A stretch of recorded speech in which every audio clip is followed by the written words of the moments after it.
Hey y'all, Nova here. The arena just came out with a huge patch notes. It's patch 0.1.4.1, and basically we got a new map. It is called the Chop Shop.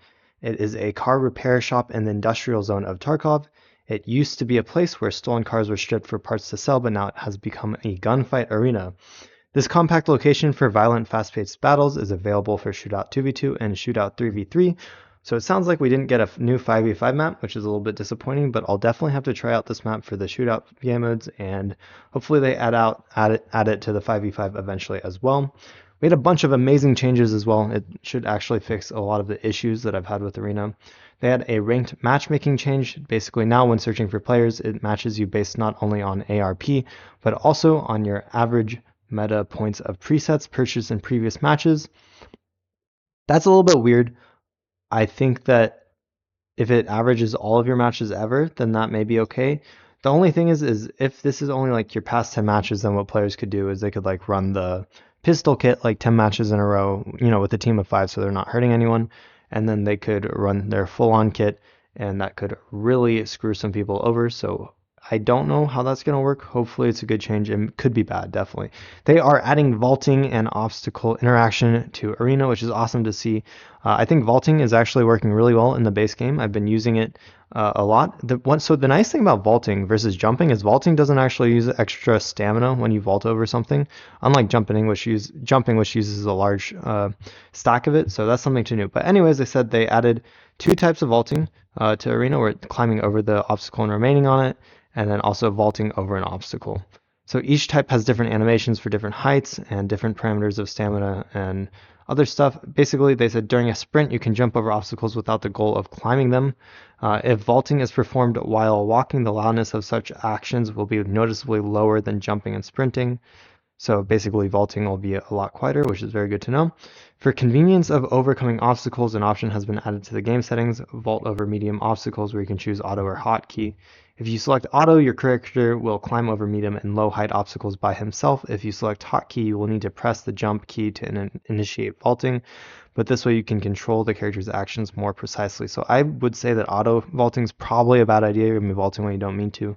Also, the character now stops if he hits a wall while walking or sprinting.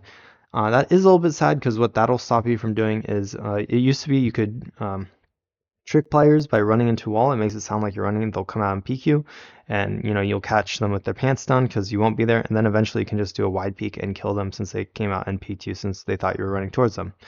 So next we have the shoulder transition. If you didn't know, they added the ability to switch which shoulder you're holding the gun on, which theoretically should get rid of the right hand peek advantage. And basically, it's the ability to move firearms from the right shoulder to the left shoulder and back has been added to the game. This can be useful when you want to fire from the left side while behind cover. Shoulder transition is available during walking, crouching, leaning, and other actions. Shoulder transition is not available while prone, overhead, and side blind firing. Positioning on the left shoulder imposes a penalty. The weapon has additional sway when moving, so you don't want to move. You don't want to use it on the left shoulder all the time. Really, just when you have a left corner to peek.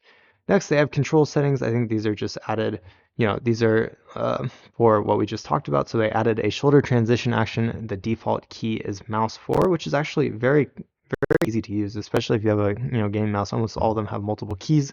They added the vaulting action. The default key is space with the press type continue. So if you want to vault, you just hold down the space bar. And the jump action has been reassigned to the spacebar key with the release press type. So basically when you release this spacebar, that's when you jump. It is a little bit weird. I sort of like jump on press more, but I don't know if that would work very well with vaulting. Because then, yeah, anyways, you can mess around those if you want.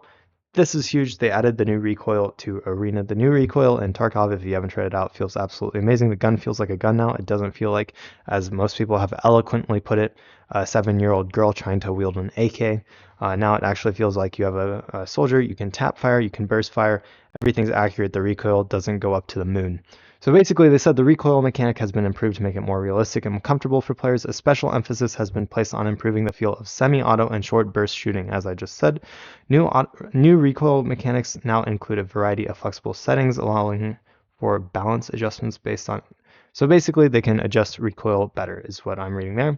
And that recoil parameters have been rebalanced for all weapons available in-game. Again, amazing. Thank goodness. BSG probably isn't competent yet, but it's looking so much better. Good job on them.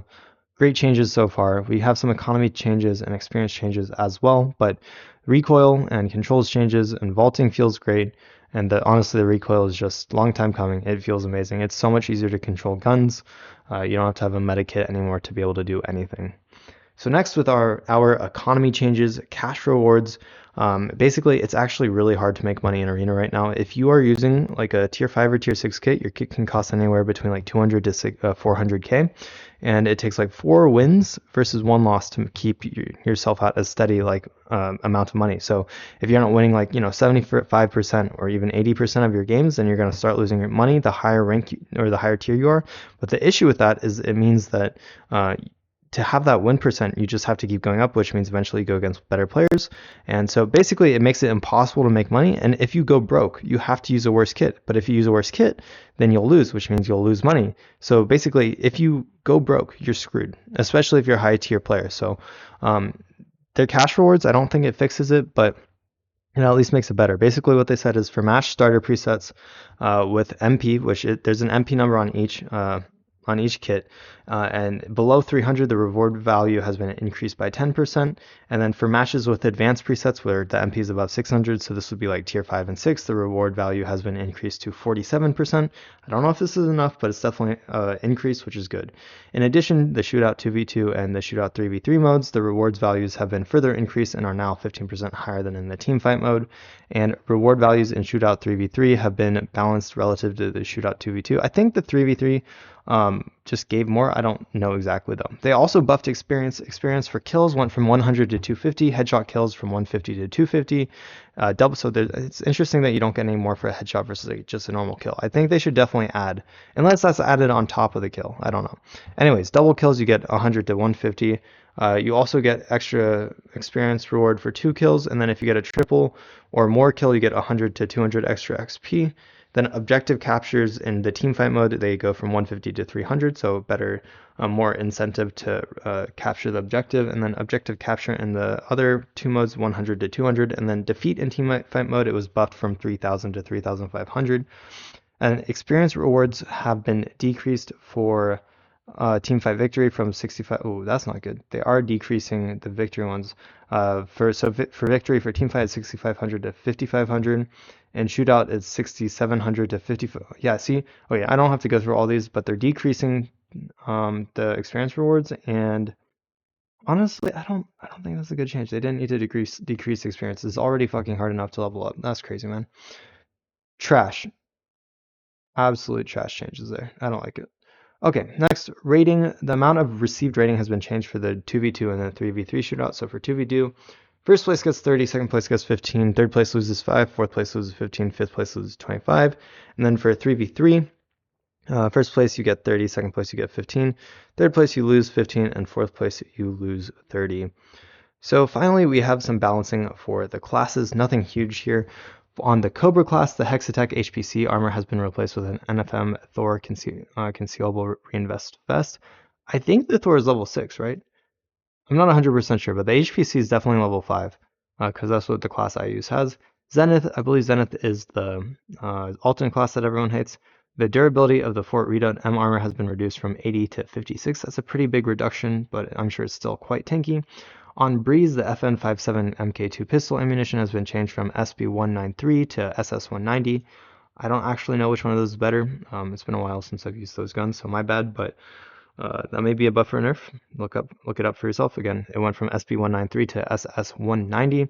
They also added the X400 flashlight onto the 5.7. Then Cracksman, the PP9 Clin submachine gun 20 round mags have been replaced with 30 round mags, so huge buff there to the Cracksman.